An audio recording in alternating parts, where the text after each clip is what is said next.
नमस्कार दोस्तों, आप सबका अपने YouTube चैनल पौराणिक कथाओं में हार्दिक स्वागत है। महाभारत के तथ्यात्मक संस्करण में आज हम उस शख्सियत के बारे में जानेंगे जिसके बारे में जानते सभी लोग हैं, लेकिन उनकी क्षमताओं से सभी परिचित नहीं हैं। ऐसा शख्स जो उस समय विश्व में सबसे ज़्यादा बुद्धिमान एवं सबसे ज़्यादा सुंदर था। ऐसा शख्स जिससे चिकित्सा का वो ज्ञान था जो सामान्यतः उस समय किसी के पास नहीं था। ऐसी शख्सियत जो महारथी था, जो तलवारबाजी एवं घुड़सवारी में जिसकी कोई समानता नहीं थी। जी हाँ, आज हम जानेंगे माद्री पुत्र नकुल के बारे में। नकुल महान हिंदू काव्य महाभारत में 5 पांडवों में से एक थे। नकुल और सहदेव दोनों माता माद्री के असमान जुड़वा पुत्र थे, जिनका जन्म दैवीय चिकित्सकों अश्विन के वरदान स्वरूप हुआ था, जो स्वयं में भी समान जुड़वा बंधु थे। नकुल का अर्थ ही होता है परम विद्वता।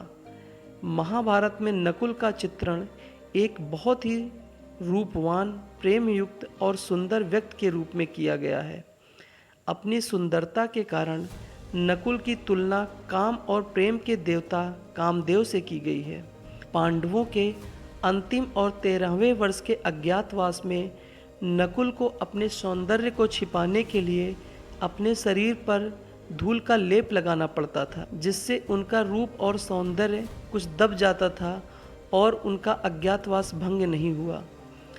श्री कृष्ण द्वारा नरकासुर का वध करने के पश्चात नकुल द्वारा घुड़ प्रजनन और प्रशिक्षण में निपुण होने का महाभारत में अभिलेखाकरण भी है।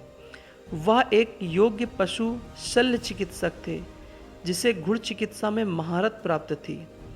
अज्ञातवास के समय नकुल भेष बदलकर अरष्टनेमि नामक के छद्म नाम से महाराज विराट की राजधानी उपलब्ध की घुड़शाला में शाही घोड़ों की देखभाल करते थे।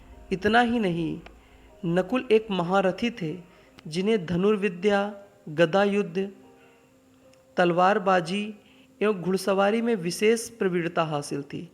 हालांकि कहा जाता है कि तलवारबाजी और घुड़सवारी की कला में उस समय उनके जैसा कोई और नहीं था। अनुश्रुति के अनुसार वह बारिश में बिना जल को छुए घुड़सवारी कर सकते थे।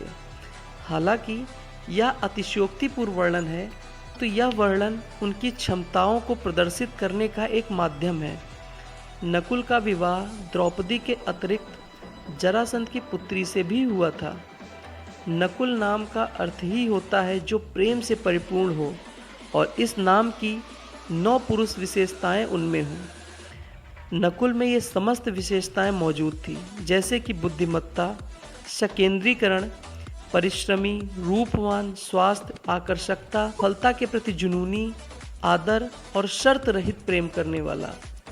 इतना ही नहीं, नकुल ने महाभारत युद्ध से पहले कभी पराजय का स्वाद नहीं चखा था। राजसूय यज्ञ को संपन्न कराने हेतु माद्री पुत्र नकुल ने पश्चिम दिशा का जिम्मा संभाला था एवं अपने सैनिकों के महान सिंहनाद, गर्जना तथा रथ के पहियों की घरघराहट की तुमुल ध्वनि से संपूर्ण पश्चिम दिशा की पृथ्वी को कंपित करते हुए समस्त पश्चिमी राजाओं को परास्त किया।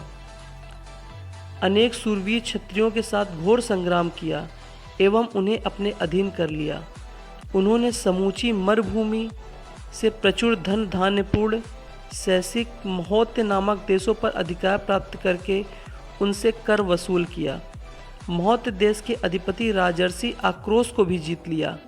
आक्रोश के साथ उनका बड़ा भारी युद्ध हुआ, परंतु वह नकुल को हरा न सके, और पांडुनंदन नकुल ने इतना ही नहीं, शिवी, त्रिगर्त, अम्बट, मालव, पंचक, वर्ट, माध्यमिक देशों को प्रस्थान किया एवं उन्हें परास्त करके अपने अधीन कर लिया। फिर वह पुनः लौटकर नरश्रेष्ठ नकुल ने पुष्कारण्य निवासी उत्सव संकेत नामक गढ़ों को परास्त किया। समुद्र के तट पर रहने वाले महाबली ग्राम शासक के वंशज क्षत्रिय थे, उन्हें भी परास्त किया। सरस्वती नदी के किनारे निवास करने वाले शूद्र, मछलियों से जीविका चलाने वाले घीवर जात के लोग तथा पर्वतों पर वास करने वाले दूसरे दूसरे मनुष्य, उन सब को नकुल ने अपने अधीन कर लिया। फिर संपूर्ण पंजाब, अमर पर्वत, उत्तर ज्योतिष, दिव्यकट नगर, दारपुल को अत्यंत क्रांतिमान नकुल ने शीघ्र ही अपने अधिकार में कर लिया।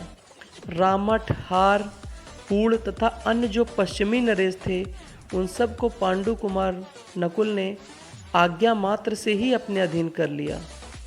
वहीं रहकर उन्होंने वासुदेव नंदन भगवान श्री कृष्ण के पास दूत भेजा एवं उन्होंने केवल प्रेम के कारण नकुल का शासन स्वीकार कर लिया। इसके बाद शाकल देश को जीतकर बलवान नकुल ने मद्र देश की राजधानी में प्रवेश किया और वहाँ के शासक अपने मामा शल्य को प्रेम से ही वश में कर लिया। राजा शल्य ने उनका यथोचित सत्कार करके नकुल को यथावत धन धान्य से संपन्न किया। इसके बाद नकुल ने टापुओं में रहने वाले अत्यंत भयंकर म्लेच्छ, पहवा, बबर, किरात एवं शकों को जीतकर अनेक रत्नों की भेंट स्वीकार करके युधिष्ठिर के राजसूय यज्ञ को संपन्न कराने में महत्वपूर्ण योगदान दिया। इस प्रकार नकुल एक महारथी होने के साथ साथ एक बुद्धिमान व्यक्तित्व के स्वामी थे। दोस्तों, मेरा वीडियो आपको कैसा लगा कमेंट बॉक्स में ज़रूर बताएं एवं मुझसे जुड़े रहने के लिए मेरा चैनल ज़रूर सब्सक्राइब करें।